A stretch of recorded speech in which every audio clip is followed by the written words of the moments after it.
down, but it ain't going to stop Mother Nature. It's going to be time to kill those hogs soon.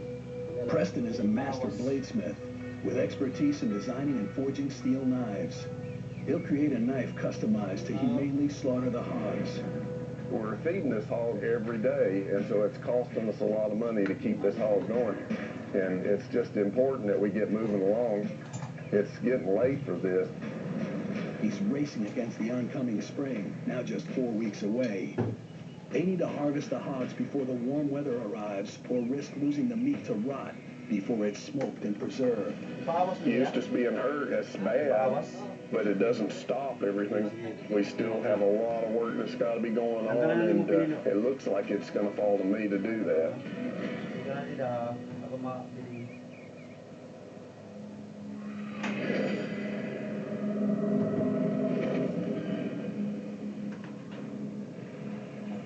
As dawn breaks over the Revelations, Marty closes up camp just 15 days after arriving at the base of Mount Hesperus.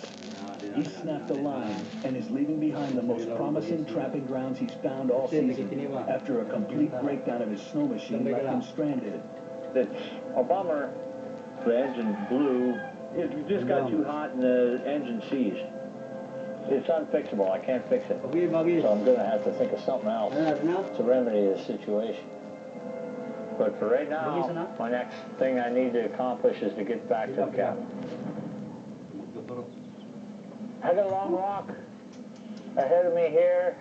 I think I'm going to go light and fast and just knock it out in one chunk. So I'm going to pack up and head out.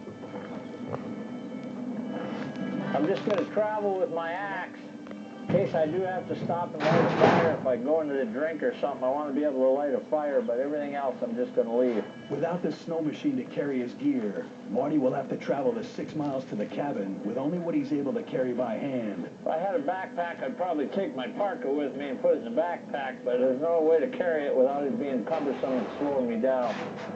It's all on the river, so I don't even need my snowshoes. I'll have hard pack walking from here. That stuff should be safe there.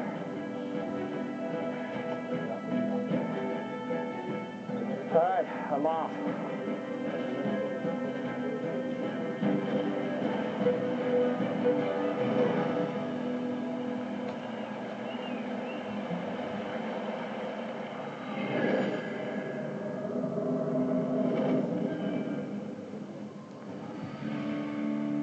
On the freezing waters of Idaho's Snake River, Tom Orr and his brother Jack return to reap the fruits of their labor. All right. 24 hours ago, they set a test line in the hopes of finding good hunting grounds along the riverbanks. With only 6 weeks to go in this winter's trapping season, Tom is running a serious defect and must be successful here if he's going to make it through the year ahead. This is going to really be hard with a canoe full of beavers. Pull back up in here.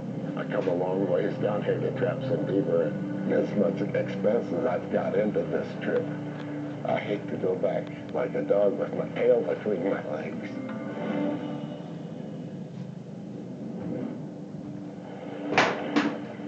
I think this is our first set up here, Jack. All right. Isn't it? Remember? Yeah. The very first one we put in? We're coming, Jack. Right here. Let's just pull it right in here, bud. Ooh.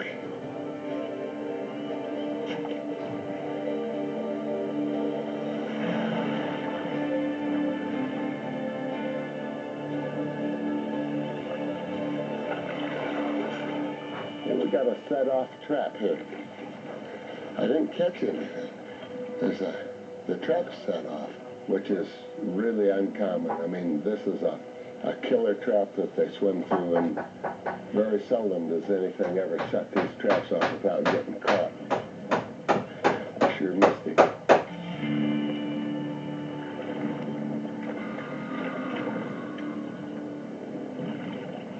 It's not very good when you don't catch something. I mean, like, we're not out here to mess around. We're out here to catch beavers, and this is a failing set, you know. We'll check this one out.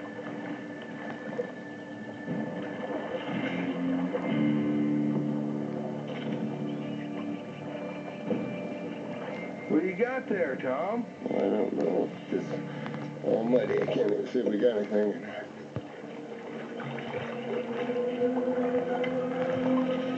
Nothing. We've got another set-off trap. Damn it. But I just don't understand that. I've come to try to make money, not lose it. I don't know what to say.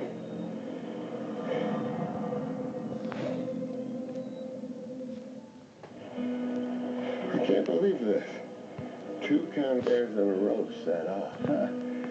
Must be a really wise beaver. So usually these conveyor traps will even catch the trap-wise beavers. It's kind of disappointing to come all the way down just to find empty traps.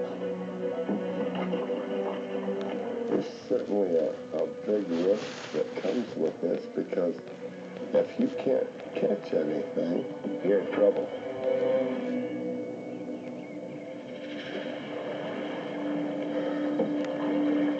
Oh, Lordy, our luck's changing, Jackson. Well, by golly, that's great.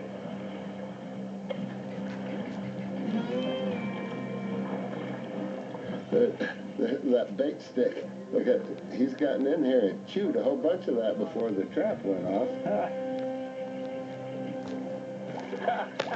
What a deal. All right. This 40-pound beaver, it was a good one to have for your first one, But this is more of an investment. I mean, I've got to catch some fur just to pay for my gasoline down here. Well, buddy, shall we go check some more traps? Yeah.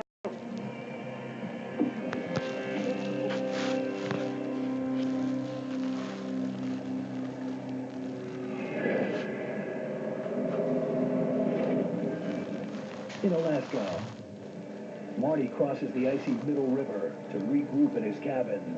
As he makes the 6-mile trek, he weighs his options.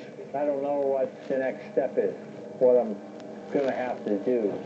Marty's snow machine engine is completely shot. He could replace it, but he'll have to fly home to Two Rivers, Alaska to do it. Obviously, I need an engine, but even if I got an engine, I still have a machine that's not quite up to the task of this country. So I don't know what to do. Marty's alternative is to run the trap line on foot, but that option stands to slash his productivity. If you're on foot, you can't cover any ground, and if you want to catch any amount of fur, you have to cover ground. It'd take me all day to cover 10 miles on foot, whereas a snow machine, I can cover 10 miles in a couple hours. He has a third option, but it carries a huge financial risk. I can get another machine, another bigger machine, but that costs money. It's expensive, and it's going to take time to get it out. It's going to be an easy thing to happen. So I don't know what to do.